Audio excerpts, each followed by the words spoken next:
Madam madam তাড়াতাড়ি live চালু হয়ে গেছে ম্যাম। ও চালু করে দিছো? হ্যাঁ হ্যাঁ হ্যাঁ।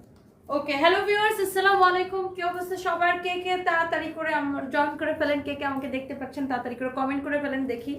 রাতে নেট একটু ভালো থাকে, সো আশা করি আমাকে অনেকে দেখতে পাবেন এখন। এই তাড়াতাড়ি ডিসকাউন্টের ড্রেসগুলো দাও। আজকে রাতের একটা পাগলা ডিসকাউন্ট লাইভ দিব এবং ডেলিভারি চার্জ ফ্রি এর লাস্ট দিন আগামীকালকে, মানে আজকে অলরেডি আজকে শুরু হয়ে গেছে, রাত 12টা কিন্তু বেজে গেছে। ডেলিভারি চার্জ ফ্রি এর লাস্ট দিন। এই ড্রেসটা আমরা ডিসকাউন্টে কত দিচ্ছিলাম? 780 না 780, ডিসকাউন্টে 780, সাথে আবার ডেলিভারি চার্জও ফ্রি দিব। তারা সারা বাংলাদেশে Teknaf to Tetulia delivery charge free দিব। কে কোথায় থেকে আছেন কমেন্ট করে ফেলেন। এবং হচ্ছে যে ডেলিভারি চার্জ ফ্রির আজকেই হচ্ছে যে লাস্ট দিন। তো যে যেখান থেকে দেখছেন লাইভটাকে শেয়ার করে ফেলেন। আর আমার পরা ড্রেসটার প্রাইস গেস করতে পারেন যে এটার দাম কত টাকা। হ্যাঁ, এটার প্রাইস গেসিং থেকে আমরা 300 টাকার গিফট কার্ড দিব। জান এই